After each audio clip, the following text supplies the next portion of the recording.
আজকে একটা দৃশ্য দেখে খুব কষ্ট লেগেছে। বাংলাদেশে পাবনাতে আল্লাহর কোরআনের প্রায় 150 কপি আগুনে পুড়ে গেছে। যে দুর্বৃত্তরা আগুন দিয়েছে, কোথায় দিয়েছিলেন জানি না, কিন্তু কোরআন শরীফ পুড়ে গেছে। আপনার কপালেও আগুন লাগবে। আশা করছি তওবা করে ফিরে আসবেন। যদি হঠকারিতা করেন আপনি জাহান্নামী, এটা লিখে নিতে পারেন।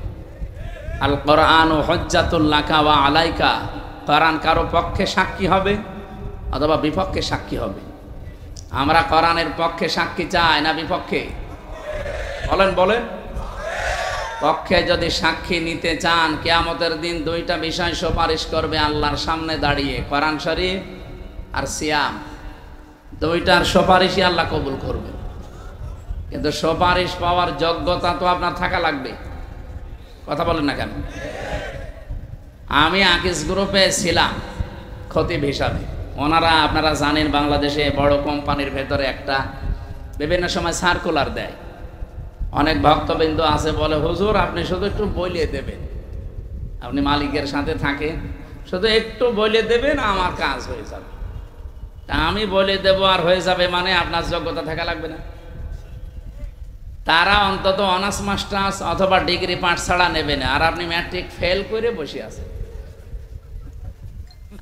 আমি না, আমার বাপ বললেও নেবে? বলে আপনার তো যোগ্যতাই নেই, আমি কি দেখি আল্লাহ আপনার সামনে আপনাকে দাঁড় করাবো? রব্বুল আলামিন বলেন, ইয়াউমাইযিন লা তানফাউ শাফাআতু ইল্লা মান আযিনা লাহুর রহমানু ওয়া রাদিয়া লাহু কওলা। সূরা তাহার 109 নম্বর আয়াতে এসেছে, সেই দিন সুপারিশ কাজে লাগবে না ওই সমস্ত মানুষের জন্যে যাদের জীবনের উপরে আমার আল্লাহ রাজি নেই এবং যাদের কথা শুনতেও আমার আল্লাহ রাজি ছিল না। আপনার জন্য যদি নবী পর্যন্ত কিয়ামতের দিন আল্লাহর দরবারে দাঁড়িয়ে বলে যে একে মাফ করে দেন, কোরআনও যদি বলে, সিয়ামও যদি বলে, হবে না যতক্ষণ পর্যন্ত আপনার প্র্যাকটিক্যাল লাইফের উপরে আল্লাহ রাজি না হবেন। কি কিছু বুঝলেন? আমি আমার 33 বছর বয়সের দিকে তাকিয়ে ভাবা লাগবে, আমি যা করেছি আমার উপরে আল্লাহ রাজি আছে কিনা জিজ্ঞাসা করা লাগবে না? কি করা লাগবে না? আমি তো নিজেরটা হালকা হিসাব করলে বুঝিয়েছি আমি যাব কোথায়। আমার নিজেরটা যেমন আমি এখন হালকা বুঝেছি, আপনারটা আপনি বোঝেন না। নিজের দিকে তাকিয়ে বলেন তো, আপনি কি আসলে মাপ পাওয়ার মতো যোগ্যতায় আছেন? 2 নাম্বারটা তো আরো কঠিন, রাদিয়াল্লাহু কওলা। যিনি আপনার পক্ষে কথা বলবেন তার কথা শুনতেও আল্লাহ রাজি থাকা লাগবে। আমি আপনার পক্ষে আন্দাজে কথা বললেই তো হচ্ছে না। আপনার ভেতর বাহির সব জানা আছে কার? যিনি বিচার করবেন ওই বিচারকের যদি সব জানা থাকে তখন সাক্ষীর প্রয়োজন হয়। আল্লাহর বিচারে আর পৃথিবীর এই বিচারে পার্থক্য এইটাই, ইয়ারাফুল মুজরিমুনা বিসিমাহুম ফায়ুখাযু বিন নাওয়াসি ওয়াল আকদাম। জবান ছেড়ে বলেন, ফাবিআইয়ি আলাই রাব্বিকুমা তুকাদ্দিবান। পাপিষ্ঠ যারা, কিয়ামতের দিন আল্লাহ তাদের মাথার চুল ধরে আর পা ধরে টান দেবে।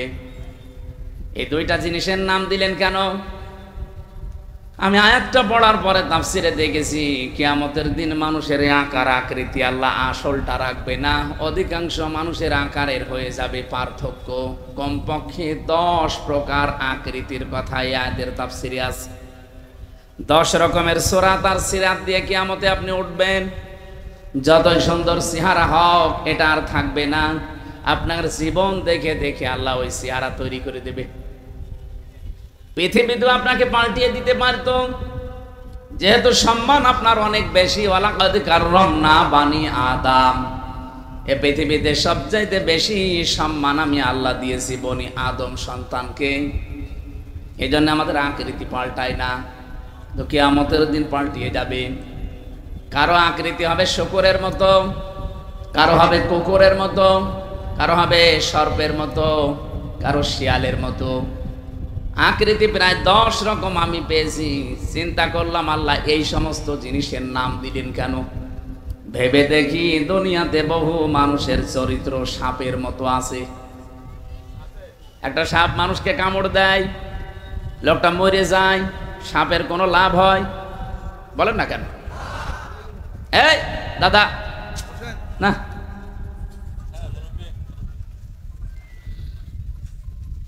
পৃথিবীতে বহু মানুষ এমন আমরা দেখি শুধু মানুষের ক্ষতি করে বেড়ায়, নিজের সেরকম লাভ হয় না।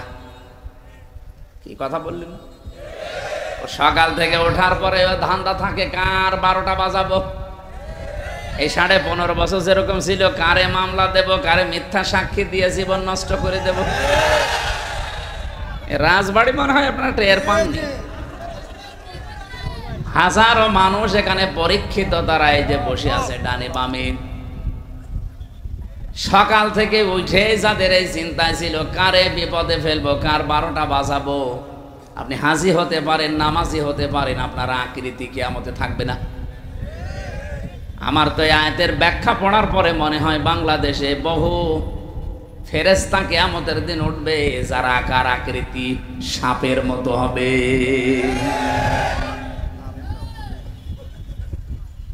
কিছু মানুষের আকার হবে কুকুরের মতো।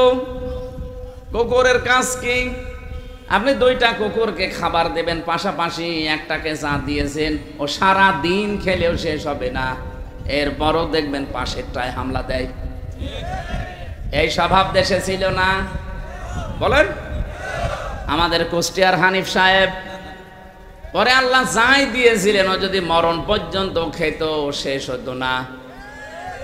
কিন্তু এই 15 বছর ওই এত কিছু বানিয়েছে, আমার মনে হয় ফেরেশতা হিসাব করলো 8-10 দিন লাগবে।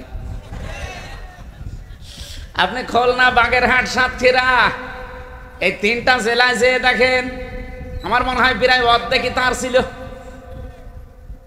চালাকি করতে গিয়ে ধরা খেয়ে গেছে সে আর তার ভাই। নিজেদের নামে জমি জায়গাগুলো, এই ফ্ল্যাটগুলো কিনেছে বিভিন্ন আত্মীয় স্বজনের নামে, তাদের নামে রেজিস্ট্রি করেছে। আল্লাহর ইশারা, ওরা যেই পালিয়েছে এখন বলছে আমরা আর দেব না। আপনি কি করলেন চালাকি করে? দুদুকে যেন ধরতে না পারে, যেন নিজের নামে করেনি, করেছে কোন ফুফুতো ভাইয়ের শালার মেয়ের নামে। অত দূরের আত্মীয়, সে এখন ফেরত দেবে? সে বলছে এটা বাবা শাহজালাল, সব হালাল, হালাল করে দিয়েছে। অথচ এইটা না করে আপনার যা ছিল সম্পদ, এতটুকুর ওপর সন্তুষ্ট থেকে বাকি যা বাজেট পেয়েছিলেন, এগুলো যদি জনগণের ভেতরে আপনি বিতরণ করতে পারতেন, আল্লাহর কসম সারা বাংলাদেশ তছনছ হয়ে গেলেও আপনার ঘরে কেউ হাত দিত না। আজকে আমি ফজরের নামাজ কুষ্টিয়ায় পড়ার পরে নদীর ধারে একটু হাঁটছিলাম, 7-8 জন লোক এসেছে। এই কথা বলেন না, কিছু দেখা লাগবে না, কথা শুনেন। ওনাদের কাছে একটু জরিপ চাইলাম যে ভাই, এখন যদি হানিফ সাহেব হঠাৎ করে আপনার সামনে এসে পড়ে, আপনি কি বলবেন? বলছে কে বলবো মানে ওই শালারে, দরকার নেই। মানে টান শুনে বুঝলাম যে পিটিয়ে মেরে ফেলবে। ঠিক হয়নি আপনাদের। যা ছিল ওইগুলো যদি নিজেরা খাওয়া দাওয়া করতেন, শেষ করতে পারতেন না। চা করলেন 15.5 বছর, মনে করেছিলেন যে 41 সাল। কিসের 41? আপনার 41 ঘন্টা, 41 মিনিট, 41 সেকেন্ডের গ্যারান্টি আছে। আর আপনি কি টার্গেট নিয়েছিলেন আন্দাজে? এই জন্য আমাদের চরিত্র এরকম যেন কারো না হয়, যা আছে এইটাই তো আমি শেষ করে যেতে পারি না, এরপরও কেন আমি মানুষেরটায় হামলা দেব? কিন্তু আমার আফসোস হয়, আগস্টের 5 তারিখের পরে অনেক মানুষের চরিত্র এরকম কুকুরের মতো হয়ে গিয়েছে। আপনি অন্যটায় হামলা দিতে যান কোন কারণে? হযরতে আবু যর রাদিয়াল্লাহু তাআলা থেকে বর্ণিত, বিশ্ব নবী বলেন, মানিদ্দা মা লাইসা লাহু ফালাইসা মিন্না ওয়ালিয়াতাবাওয়া মাকআদাহু মিনান নার। মুসলিম শরীফের হাদিস। যে জিনিস তোমার না ওই জিনিস যদি নিজের দখলে রেখে দাও, ওই দিন থেকে তুমি আমার দলভুক্ত আর নেই। এখানে আলেম যারা আছেন বলেন তো, ফা এই শব্দটা বালাগাত মান থেকে 19টা অর্থে আসে। আমি নিজে বালাগাত মান থেকে এত বেশি পড়েছিলাম, একেবারে আমার মনে হয় কোরআন শরীফের মতো মুখস্থ ঠুটস্থ হয়ে আছে। কোন অক্ষর কোন কায়দায় ব্যবহার হবে আমার একেবারে ঠুটস্থ আছে।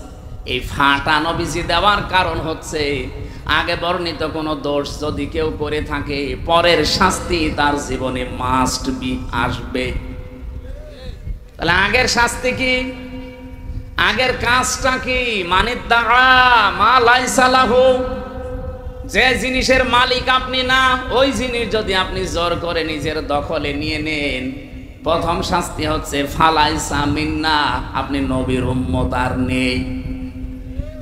বলেন তো বাংলাদেশে কত মানুষ নবীর উম্মত থেকে বের হয়ে গেছে? যারা গিয়েছেন এখন যদি তারা বলেন হুজুর আমার বাবা মরে গেছে, জানাজা পড়িয়ে দেন, কবরে দেন, এটা মিথ্যা কথা হবে না? আপনার বাবা তো নবীর উম্মতই নেই। এক কথা বলে না কেন? আমি তো বিসমিল্লাহি ওয়া আলা মিল্লাতি রাসূলিল্লাহ বলে আপনার বাবাকে কবরে দেব কি করে মিথ্যা বলে? আল্লাহর নামেও আপনার বাবা ছিল না, রাসূলুল্লাহর দলেও ছিল না, তা আমি মিথ্যা কথা বললে আল্লাহ মেনে নেবে? আরো জোরে বলেন। এই জন্য এই ভণ্ডামিগুলো বাদ দেওয়া লাগবে। কিছু মানুষের বিশ্বাসী হয়ে গেছে, যা করে করি, মরে গেলে যদি 10টা গরু আমার নামে জবাই হয়, আমার জান্নাত ঠেকায় কে? মনে আছে জান্নাত তোর বাবা, ওই গরু জবাই করবে আর দিয়ে দেবে। বিশ্বনবীর আপন চাচা হযরতে আবু তালিব, এই হযরত বলে ফেললাম, এলো একটা সম্মানিত মানুষ। এই আবু তালিব লোকটা যেদিন মারা যাবে, নবীজি নিজে তার মাথার কাছে বসলেন, বুখারী শরীফের হাদিস। ডাক দিয়ে বললেন, ইয়া আম্মি আবি তালিব, লা ইলাহা ইল্লাল্লাহ হাজ্জুল লাকা ইনদাল্লাহি ইয়াউমাল কিয়ামাহ। হে চাচা, জোরে বলা লাগবে না, শুধু আস্তে করে আমার কানের কাছে মুখ নিয়ে বলেন লা ইলাহা ইল্লাল্লাহ মুহাম্মাদুর রাসূলুল্লাহ বলার দরকার নেই, কারণ ওটা যে আমি নিজে আমি সাক্ষী দিয়ে দেব। কিন্তু আল্লাহর একাত্মবাদের শিক্ষা স্বীকৃতি আপনি একটু দেন, জোরে দেবেন না, শুধু আমার কানের কাছে মুখ নিয়ে বলেন, আমি শুনলেই হবে। কিয়ামতের দিন আমি আপনার গামছা দিয়ে টেনে নিয়ে আল্লাহর দরবার থেকে জান্নাতে দিয়ে আসবো। পাশে দাঁড়িয়েছিল আবু জেহেল আর আবু লাহাব। আবু সুফিয়ান ডাক দিয়ে বলছে, নেতা পড়বা, সারা জীবন বাপদাদার ধর্ম অনুসরণ করলে এখন ভাতিজার এই নতুন ধর্ম অনুসরণ করে কলঙ্কিত হবা। মানুষ তোমারে কাপুরুষ বলবে, ভীরু বলবে, তোমার নামে বদনাম বের করবে যে ও মরার আগে বাপদাদার ধর্ম ছেড়ে দিল। আবু তালিব ওই দিন ডাক দিয়ে বলেছে, ভাতিজা মুহাম্মদ, আমি তোমাকে ভালোবাসি, কিন্তু এই কালেমাটা পড়তে পারলাম না, আমারে মাফ করে দিও। বলেন তো মাফ করার মালিক কে? বলেন বলেন। সঙ্গে সঙ্গে নবীজির মন খারাপ হয়ে গেল। ফেরেশতা জিবরাইল সূরা কাসাসের 56 নাম্বার আয়াতটা নিয়ে হাজির হয়ে গেলেন। ইন্নাকা লা তাহদি মান আহবাবতা ওয়ালাকিন্নাল্লাহা ইয়াহদি মান ইয়াশা ওয়া হুয়া আ'লামু বিল মুহতাদিন। এটা ইবনে কাসির তাফসিরে পাবেন। আল্লাহ পাক বলেন, ফেরেশতা জিবরাইল এসে বলে, হে নবী, হেদায়েত তো আপনার হাতে আল্লাহ দিয়ে দেয়নি যে যাকে ভালোবাসেন তাকে দিয়ে দেবেন। এটা আল্লাহ নিজের কাছে রেখেছেন, আর আল্লাহ ভালো জানে যে হেদায়েত দেওয়া লাগবে কারে। এই লোকটা আপনার চাচা, আল্লাহ জানে। এই ছেলে বসো, আবার গল্প করে।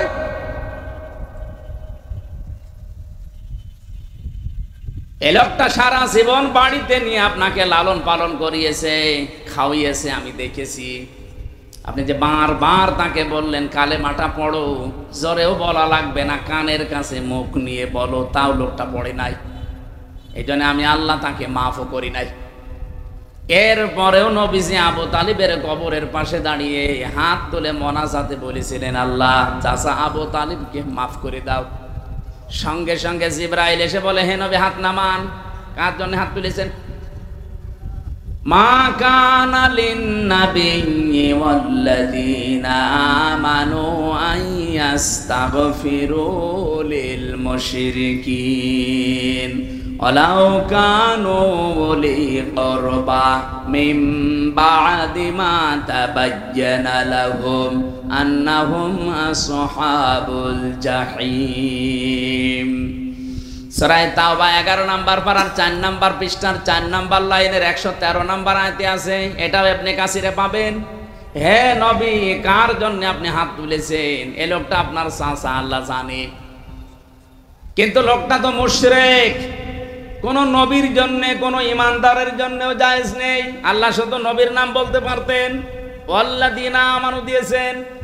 কিয়ামত পর্যন্ত কোন ইমানদারের জন্য এটা জায়েজ না, উচিত না, শোভনীয় না কি যে কোনো মুশরিকের জন্য আল্লাহর কাছে ক্ষমা চাবে, যদি ওইটা আপনার নিকট আত্মীয় হয়। রাজবাড়িবাসী বিবেক যদি থাকে একটু খাটান, যে নবী জীবনে কোনোদিন হাত তোলা লাগে নাই, শুধু মনের ভেতরে কামনা আসলেই কবুল হয়ে গেছে। এরকম হাদিস শোনেননি?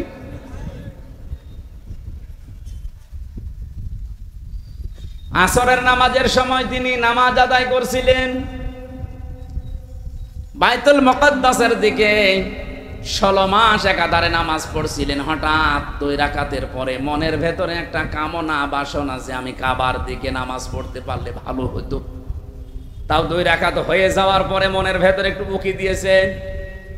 সঙ্গে সঙ্গে ফেরেশতা জিবরাইল আয়াত নিয়ে আসলেন, কাদ নারা তাকাল্লুবা ওয়াজহিকা ফিস সামা ফালানুওয়াল্লিয়ান্নাকা কিবলাতান তারদাহা ইলা আখিরি আয়াত।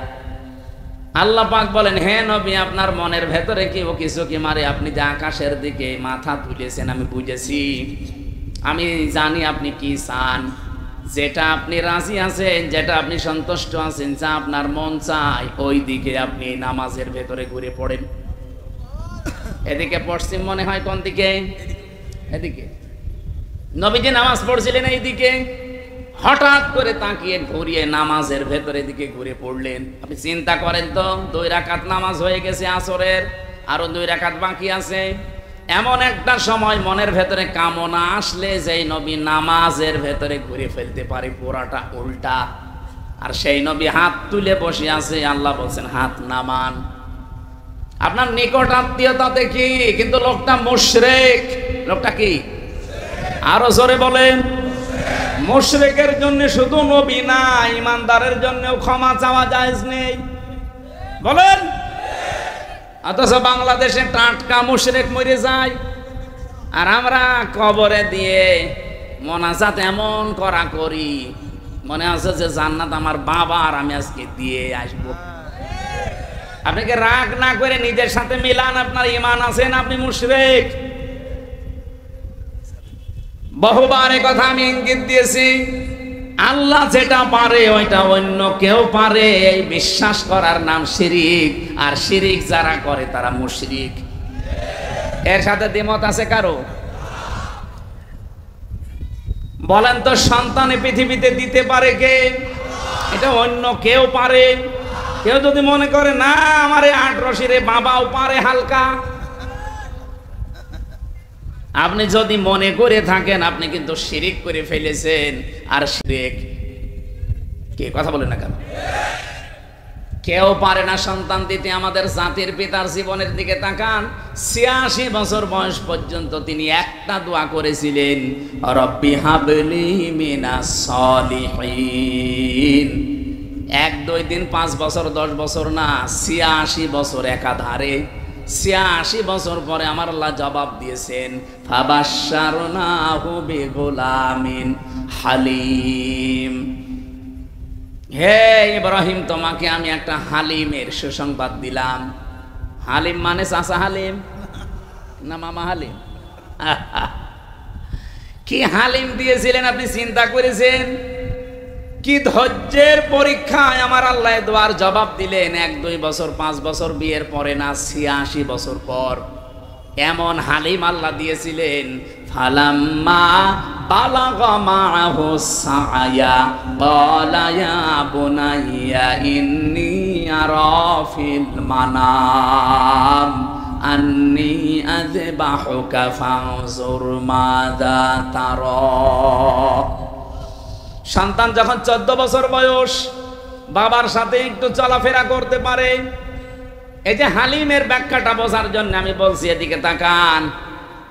আপনি যদি একেবারে 1-1.5 বছর 2 বছরের ছেলে মেয়ের কথা বলতেন, তাহলে এত মায়া মহাব্বত জন্মাতো না। কারণ 13, 14, 15 বছর বয়সের সন্তান নিয়ে বাবা মা একটা আশা করে যে রে আমি এই জায়গায় পৌঁছিয়ে দেব। এই কথা বলেন না কেন? বাবার হাতে কামে একটু লাগে, এরকম একটা ভালো সময় পেছনে পেছনে সব সময় থাকে, বিভিন্ন কাজে কামে লাগানো যায়। এমন সময় আল্লাহ পরীক্ষা দিলেন যে সন্তান জবাই করো, স্বপ্নে দেখালেন। প্রশ্ন আসতে পারে, হযরতে ইব্রাহিম নবীকে আল্লাহ সরাসরি আদেশ না দিয়ে স্বপ্ন দেখালেন কেন? কি মানে সরাসরি বলতে পারতেন না ইব্রাহিম সন্তান জবাই করে ফেলো? পারতেন না? বলেন বলেন, কেন জবাই করার জন্য স্বপ্ন দেখানো লাগবে? হযরতে ইব্রাহিমকে আমার আল্লাহ স্বপ্ন দেখিয়েছিলেন এই জন্য। আল্লাহর ইচ্ছা ছিল না যে ইসমাইল জবাই হবে না, আল্লাহর ইচ্ছা ছিল যে আমি এই জবাই পর্যন্ত ইব্রাহিমকে নিয়ে আসতে চাই। এই জন্য স্বপ্নে তিনি এই সিস্টেমটা, ক্রাইটেরিয়াটা দেখিয়েছিলেন যে এইভাবে করে অন্তত গলা পর্যন্ত ছুরি নিয়ে যাও, জবাই হয়ে যাবে এ পর্যন্ত আমি আল্লাহ চাইনি, আমি চেয়েছি তুমি আসলে জবাই করার মতো মন তৈরি করেছো কিনা। কোরবানির শিক্ষাই তো এটাই, যার 20 দিন পরে আসতেছে এই শিক্ষাটাই দিয়ে যাবে। উনি যেমন আল্লাহর সিদ্ধান্তের সব কিছুকে উপেক্ষা করে আল্লাহর সিদ্ধান্ত মেনে নিয়েছিলেন।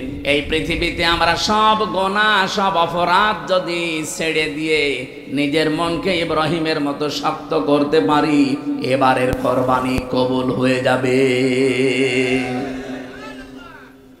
আমার ভাইরা একদিকে তাকান।